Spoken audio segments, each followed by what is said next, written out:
സംസ്ഥാനത്ത് അതിശക്തമായ മഴ തുടരുന്നു.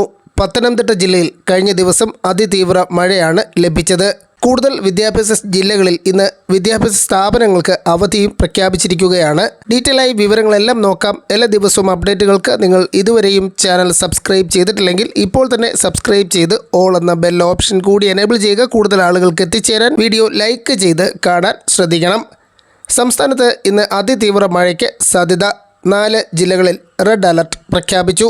മലപ്പുറം, കോഴിക്കോട്, കണ്ണൂർ, വയനാട് ജില്ലകളിലാണ് അതിതീവ്ര മഴയ്ക്കുള്ള റെഡ് അലർട്ട് പ്രഖ്യാപിച്ചിരിക്കുന്നത്. എറണാകുളം, ഇടുക്കി, തൃശൂർ, കാസർഗോഡ് ജില്ലകളിൽ ഓറഞ്ച് അലർട്ട് പ്രഖ്യാപിച്ചിരിക്കുന്നു. കൊല്ലം ഒഴികെയുള്ള എല്ലാ ജില്ലകളിലും മഴ മുന്നറിയിപ്പ് തുടരും.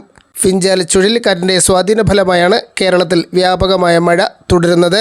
മഴ കനത്ത സാഹചര്യത്തിൽ വയനാട്, പത്തനംതിട്ട, കോട്ടയം, ഇടുക്കി, കണ്ണൂർ 5 ജില്ലകളിലെ വിദ്യാഭ്യാസ സ്ഥാപനങ്ങൾക്ക് ഇന്ന് അവധി പ്രഖ്യാപിച്ചു. പ്രൊഫഷണൽ കോളേജുകൾ ഉൾപ്പെടെയാണ് അവധി. മുൻകൂട്ടി നിശ്ചയിച്ച പരീക്ഷകൾക്ക് മാറ്റമില്ലെന്നും അറിയിച്ചിട്ടുണ്ട്. എറണാകുളത്ത് ഖനന പ്രവർത്തനങ്ങൾക്ക് നിയന്ത്രണം ഏർപ്പെടുത്തി. കോട്ടയം ഈരാറ്റുപേട്ട വാഗമൺ റൂട്ടിൽ രാത്രി യാത്ര നിരോധിച്ചു. കോട്ടയത്ത് വിനോദസഞ്ചാര മേഖലകളിൽ വിലക്ക് ഏർപ്പെടുത്തി. മലവെള്ളപ്പാച്ചിലിനും പ്രളയ സാഹചര്യം കണക്കിലെടുത്ത് അതീവ ജാഗ്രത പാലിക്കണമെന്ന് മുഖ്യമന്ത്രി നിർദ്ദേശം നൽകി.